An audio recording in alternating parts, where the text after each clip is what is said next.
नमस्कार सभी को। जैसे कि सभी को पता है 2020 के फरवरी के महीने में सबसे बड़ा स्कैम कह सकते हैं, जॉब स्कैम, जो कि Arunachal Pradesh staff selection board को लेकर चला था और आज पूरे कह सकते हैं 9 महीने होने को आया है। और रिसेंटली हमने जो चीफ मिनिस्टर पेमा खांडू से भी हमने इसी सिलसिले में पूछा था, क्योंकि उन्होंने अपना एक कमिटमेंट रखा था जो जस्टिस है डिलीवर करेंगे, लेकिन अभी तक कुछ हुआ नहीं है, कुछ अपडेट नहीं आया। तो साथ ही अभी हमारे साथ जो इंटरिम कमेटी है जो फॉलो अप कर रही थी जो जॉब स्कैम को लेकर, जो एसएसबी से Arunachal Pradesh staff selection board को लेकर, तो उनसे सीधे जानते हैं अपडेट क्या उनकी तरफ से फॉलो अप किया गया है कि नहीं। तो सबसे पहले आपका नाम बताइए। और मैं ग्यामर माया और ये इंटरिम कमेटी का लीगल एडवाइज़र हूँ। तो जैसे अभी 9 महीना कह सकते हैं, फरवरी से लेकर अभी नवंबर पहुंच चुका है, तो अपडेट क्या है? आप लोग की तरफ से कुछ फॉलोअप किया तो क्या निकला, क्या है? एज ऑफ नाउ हम लोग ने रिपीटेडली सीएम को भी लेटर लिखा, चीफ सेक्रेटरी को भी लेटर लिखा, बहुत लेटर किया और हम लोग ने ये भी किया, प्रोटेस्ट भी किया था सेक्रेटरीट के गेट में। तो हम लोग फाइलों को जो भी एक्शन हो रहा है उसको फॉलो अप किया है। और लेटेस्ट अपडेट ये था कि रिसेंटली जो हमने अपडेट लिया वो ये है कि आपका एसआईसी जो है क्रिमिनल इन्वेस्टिगेशन प्रोसीजर को हैंडल कर रहा है, तो वो एसआईसी जो है एज ऑफ नाउ बता रहे हैं कि आपका इंटायर जो इन्वेस्टिगेशन जो है कंप्लीट हो चुका है और they were waiting for that FSL report, जो फॉरेंसिक लैब में जो चंडीगढ़ भेजा गया था उसका रिपोर्ट को वेट कर रहा था। तो और कल परसों हम लोग को अपडेट मिला है कि मतलब वो भी आ चुके हैं, लैब रिपोर्ट भी आ चुके हैं और they will be filing chargesheet within 2 और 3 डेज में भी, ऐसा बता रहे हैं। और एग्जैक्टली हमको इतना ही अपडेट मिला है, चार्जशीट 2-3 दिन का अंडर फाइल हो जाएगा जैसा बोल के बता रहा है। और साथ ही आप लोग डिमांड कर रहे थे रिगार्डिंग जो 2 members of high level power committee setup किया था, उनका रिपोर्ट को लेकर भी आप लोग क्वेश्चन कर रहे थे। तो कुछ पता चला कि रिपोर्ट में क्या लिखा गया, कुछ आपको नॉलेज है? हाँ, ये specially 2 member high power committee का रिपोर्ट जो है बहुत इंपॉर्टेंट होता है। हम लोग उसको जानने के लिए बहुत कोशिश किया है। We have written to CS also, we have written to chief minister also and some our colleagues has also file RTI। तब भी स्टेट गवर्नमेंट इसको रिवील नहीं कर रहे हैं। लेकिन एज ऑफ नाउ हम लोग को रिलायबल सोर्स से ये पता चला है कि ये जो आपका 2 मेंबर हाई पावर कमेटी का रिकमेंडेशन ये है कि मतलब they have submit a report on 24 of March 2020, 24 को ही सबमिट कर दिया था। और रिपोर्ट में ये हम लोग को रिलायबल सोर्स से पता चला है कि रिपोर्ट इट्स अराउंड 31 पेजेस का रिपोर्ट है और इसमें maybe with the annexures of more than 800 pages का एनेक्सर है। और रिकमेंडेशन हमको रिलायबल सोर्सेज से ये पता चला है कि 2 member committee has recommended for major penalties against this कप्टरिंगू का ऊपर में मेजर पेनल्टीज होना है सर्विसेज रूल का हिसाब से, that amount to dismissal of his her service, ऐसा करके रिकमेंडेशन दिया है बोल के रिलायबल सोर्सेज से मिला है। और अनदर ये SKJN का ऊपर में जो है ना, SKJN का ऊपर में भी मेजर पेनल्टीज़ के लिए ये रिकमेंड किया है बोला है।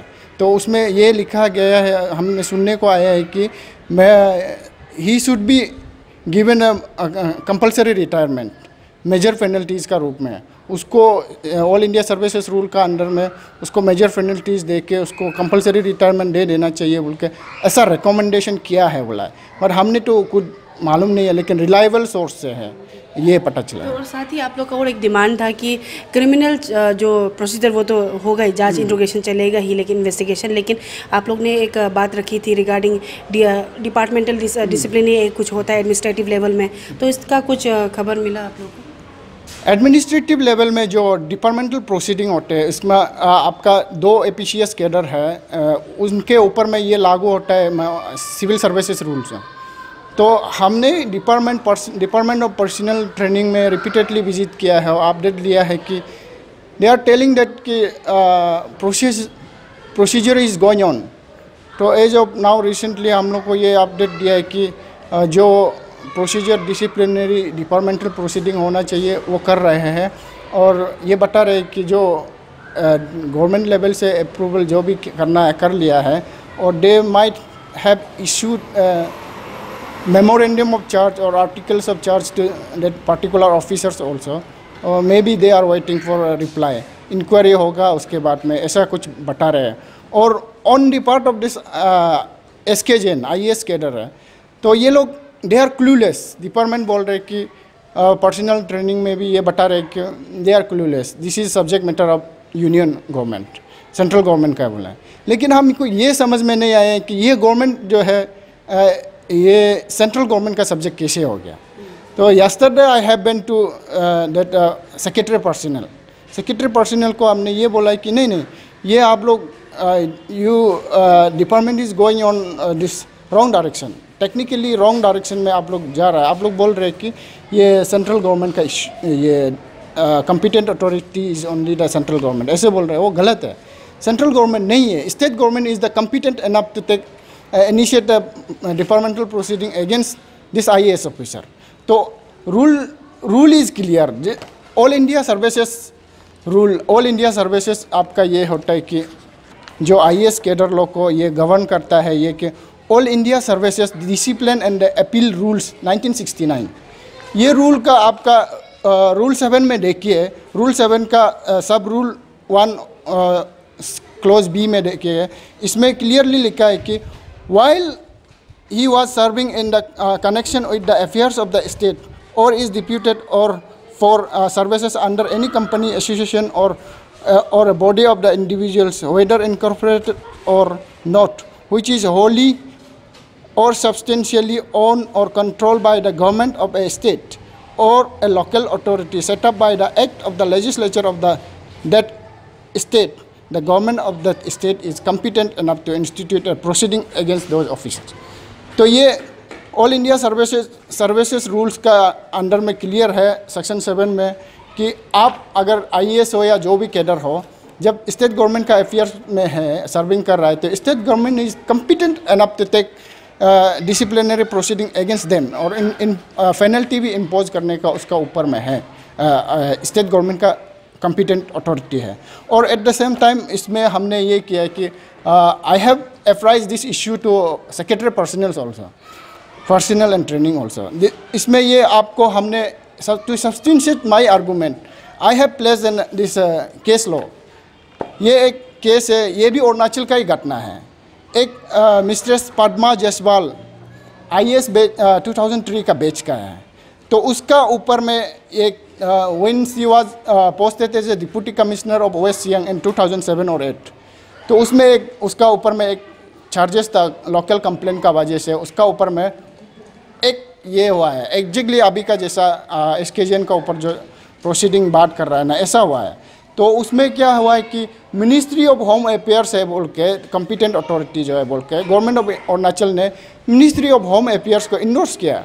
Ministry of home affairs has conducted a disciplinary proceedings, departmental proceeding सब कुछ किया. करने के बाद में और मिनिस्ट्री ऑफ होम अफेयर्स ने क्या किया है कि they have consulted the central vigilance commission also, they have also consulted the UPSC union public service commission को भी कंसल्ट किया. और ये कैडर कंट्रोलिंग अथॉरिटी जितना है सबको कंसल्ट करने के बाद in the mean time in the 2015 और 16 में भी उसमें मिनिस्ट्री ऑफ होम अफेयर्स ने रिपोर्ट का बेसिस पे पद्मा जायसवाल को सर्विस डिसमिसल के लिए ऑर्डर बनाया था, ऑर्डर डिसीजन दिया. जब डिसीजन लिया है कि पद्मा जायसवाल को ये ग्राउंड में ये करना है बोल के डिसमिसल के लिए डिसीजन लिया, then this Padma Jaiswal file appeal before the central administrative tribunal principal bench Delhi. उसमें उसने अपील डाला. ये अपील नंबर आपको बता देता हूँ. ओरिजिनल अपील नंबर ये है 1528 ऑफ 2016. इसमें अपील डालने के बाद में एडमिनिस्ट्रेटिव ट्रिब्यूनल ने ये केस को टेकअप किया. In the main time case take up करते करते 2018 में जब डिसीजन आया, 22 मार्च 2018 को इसका प्रोनाउंसमेंट हुआ, जजमेंट. तो उसमें क्लियरली सेंट्रल एडमिनिस्ट्रेटिव ट्रिब्यूनल ने क्लियरली बोला है कि ministry of home affairs government of India is not a competent authority to institute departmental proceeding against the cadre, IAS cadre, एग्मूट cadre और जो भी कैडर है उसका ऊपर में वो नहीं ये इंस्टीट्यूट नहीं कर सकता है. competent authority is only the state government, that is the government of Arunachal Pradesh. So when the competent authority has not when the incompetent authority has initiated the disciplinary proceedings, then question comes how they can dismiss this officer. और इसलिए जितना उसका ऊपर में जो proceeding हुआ है उसको ट्रिब्यूनल ने डिसमिस कर दिया। तो सवाल मतलब आपका यही कहना है कि जब सेम केस आईएएस का जो हमारे अरुणाचल प्रदेश में था उसे डिसमिस कर स्टेट गवर्नमेंट को ही लीड करने के लिए दिया गया था, उसी हिसाब से आप एसके जैन को भी आप लोग वही बोल रहे हो ना? हाँ, लॉ इज़ क्लियर, इसलिए हम बोल रहे हैं कि हमने ये सेक्रेटरी पर्सनल को भी हमने पर्सनली बात किया है। This is the law, this is the law, this is the rule. ये रूल का हिसाब से स्टेट गवर्नमेंट जो है कंपिटेंट अथॉरिटी है। आप लोग बार बार बोल रहे हैं कि central government subject, central government is not competent to initiate the departmental proceeding against them when the cadre is serving in the state. तो अभी जैसे आपने बताया कि ये सब है, लेकिन हाल ही में जब हमने इंटरव्यू लिया था रिगार्डिंग एसएसबी के स्कैम को लेकर सीएम सर से, तो उनका था कि कोविड का भी कुछ इशूज़ आ गया तो उसके वजह से इन्वेस्टिगेशन ठीक से नहीं कर पाया, और उन्होंने कहा था कि जल्दी डीजीपी को कहेंगे कि ये जॉब स्कैम को लेकर प्रेस ब्रीफिंग रखे। तो अभी तक तो ऐसा कुछ आया नहीं है। तो क्योंकि साथ ही साथ मार्च के महीने में आई गेस सीएम ने एक आप लोगों को जब इंटरिम कमेटी को मिले थे तो उन्होंने एक कमिटमेंट किया था, एश्योर्ड किया था कि अगर जस्टिस डिलीवर नहीं होता है, he is not fit to sit in. तो अभी आप एज अ इंटरिम कमेटी, क्योंकि आप मिले थे उस समय को, आप सीएम सर को क्या कहना चाहेंगे? एंड जो डिपार्टमेंट देखभाल कर रही है ये जॉब स्कैम को, उस पर उसको क्या कहना चाहिए आखिर में? सीएम सर से हमारा स्टेट का सीएम को तो मैं यही अपील करूँगा कि आपका कमिटमेंट को हम लोग ने भरोसा किया है। Still we hope that you will do best, हम यही उम्मीद करते हैं। लेकिन इतना 8-9 महीना तक ड्रैग ऑन किया, आप जो बोल रहे कि कोविड-19 का इश्यूज है वगैरह वगैरह, हमको लगता है कि जब आपका सेक्रेटरीट का अंडर में जो भी फाइल मूवमेंट होता है उसमें तो ये इशू नहीं आएगा होगा, क्योंकि entire proceeding is going on in secretariat itself only. तो बाहर तो फाइल इतना जाते नहीं हैं, तो इसमें इतना इसका ऊपर ये इसको बहाना नहीं बनाने से ठीक है। और हम यही भी अपील करना चाहता है कि अभी जो हमने कोटेड किया है, जो प्रोविजंस ऑफ द रूल है, तो स्टेट गवर्नमेंट जो है कम्पिटेंट है। आप हम सीएम से यह अपील है, गवर्नमेंट ऑफ अरुणाचल से अपील है, please go through the case law of this Padma Jaiswal versus union of India. Administrative tribunal ने जो 2018 को डिसीजन दिया उसका ऊपर गौर करके, और ऑल इंडिया सर्विसेज रूल का, all India services discipline and appeal rule का 1969 का आपका रूल 7 को गो थ्रू कीजिए। उसमें क्लियर प्रोविजन है कि स्टेट गवर्नमेंट है। It seems that our bureaucrats, some bureaucrats जो सीनियर ब्यूरोक्रेट्स है, is misguiding the our government also. हमको ऐसे दिख रहा है, they are not willing to disclose the interpret this provisions properly to our government. ये एक प्रॉब्लम हमको दिख रहा है, और हम सीएम से अपील करते हैं please go through it, and आप जो भी आपका मशीनरीज है इसको इंगेज कीजिए, एंड ये इश्यूज़ को, ये एसके जैन का इश्यूज़ में भी जो स्टेट से जो डिसिप्लिनरी कर सकता है, वो अथॉरिटी है, कंपिटेंट है, उसको शुरू कीजिए, उसको कीजिए। ये सेंट्रल सब्जेक्ट है बोल के एकदम लैम एक्सक्यूजेस मत देते रहिए, ये मैं अपील करता हूँ। जी, thank you so much sir.